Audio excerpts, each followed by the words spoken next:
Hello, everyone. Today we're going to read chapter 61, The Prosperity Balloon Burst.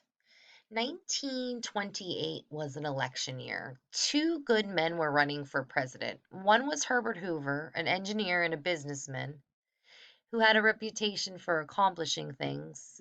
As a young college graduate, Hoover had managed a gold mine in the Australian desert and then gone to China as a mining expert. After that, he got involved successfully with Burmese tin and Russian oil. He became known as a very capable man. When Woodrow Wilson needed someone to help feed Europe's starving people during and after the First World War, he chose Herbert Hoover. He couldn't have found a better man for the job. The other presidential candidate was the governor of New York. His name was Al Smith, and he was called the Happy Warrior. Smith was colorful, full of fun, and honest and efficient too. The governor introduced progressive reforms into New York State, appointed women and minorities to state jobs, and was fiscally responsible. That means he did a good job with New York's budget. The Happy Warrior was Catholic, Irish, and a New York City boy. One of the reasons for reading history is to learn from past mistakes. Hoover's campaign was a mistake. Hoover didn't do bad things, but some of his supporters did. Herbert Hoover campaigned for the presidency in 1928 and he won, but as he would soon find out, it was an unlikely year to win. They ran an anti-Catholic hate campaign. It was anti-city and anti-immigrant too. The miserable Ku Klux Klan was still a powerful force in parts of America. Those are the people who put sheets over their heads and minds. They and other hate groups said that the only real Americans were those whose backgrounds were Protestant, English, and white. They said that Catholics, Jews, Asians, Arabs, Germans, Irish, Italians, blacks, and American Indians, of all people, were not real Americans. And then, on top of that, they said they didn't like city people. They said that if Al Smith got elected, the Catholic Pope would be ruling America from Rome. Would you believe that nonsense? Well, sadly, a whole lot of people did. Hoover was elected by an enormous majority. Perhaps Americans would have chosen him anyway, but the mean spiritedness of that election should not have happened. Poor President Hoover. He didn't deserve the bad luck he had. He worked hard, yet his presidency was a disaster. But anyone elected in 1928 would have been in trouble. No one understood that then, in 1928, most Americans were rejoicing. America seemed to have acquired King Midas's golden touch, although hardly anyone thought to remember what happened to Midas in the end. By 1928, the balloon of prosperity had been pumped so full of hot air that no one had ever seen anything quite like it. Many people were saying that something new had been found, an economic balloon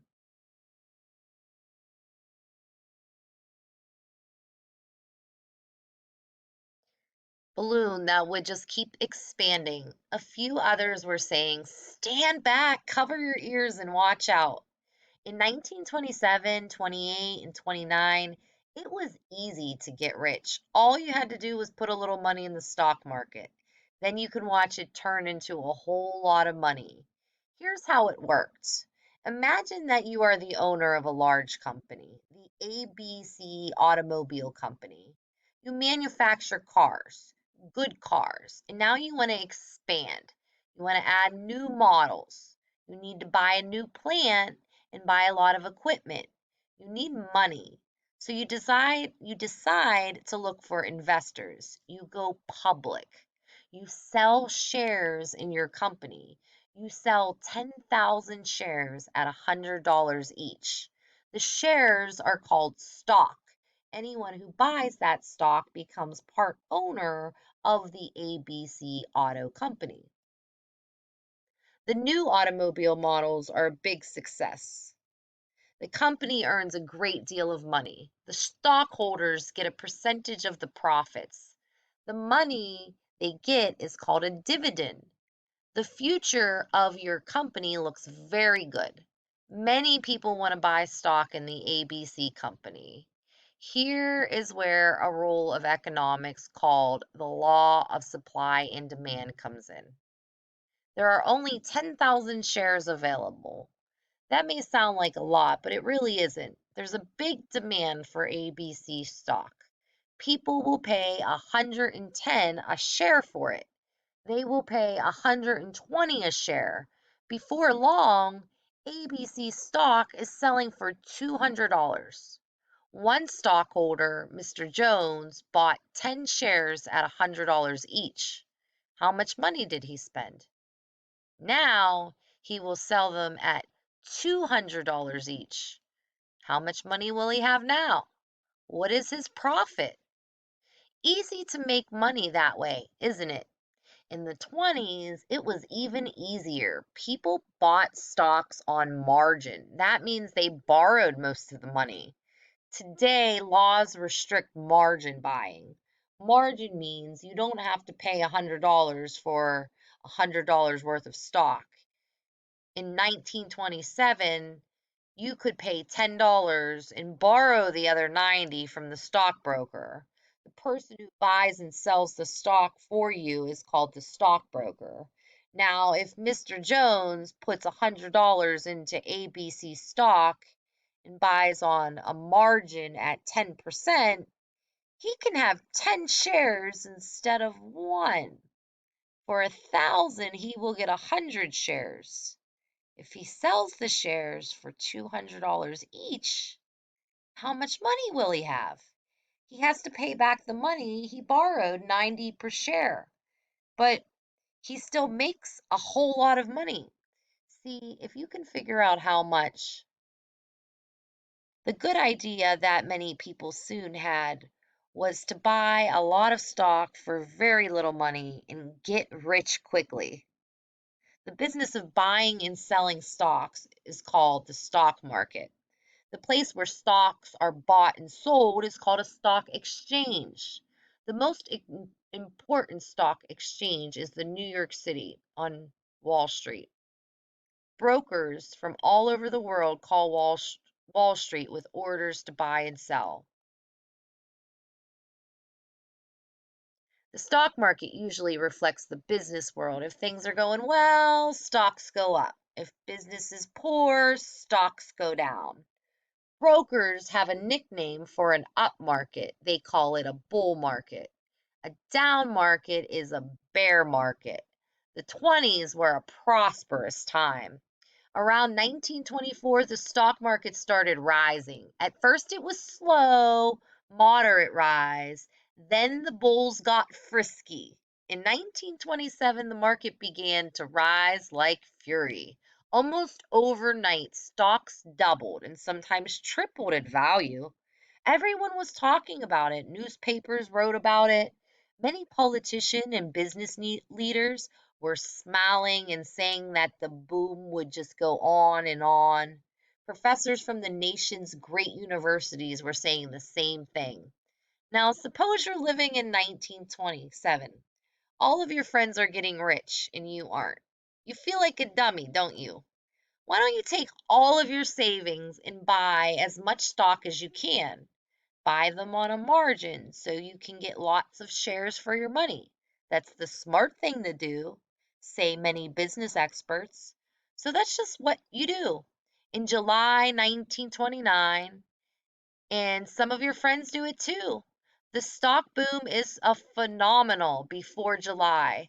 That summer is fantastic. Some people are buying stock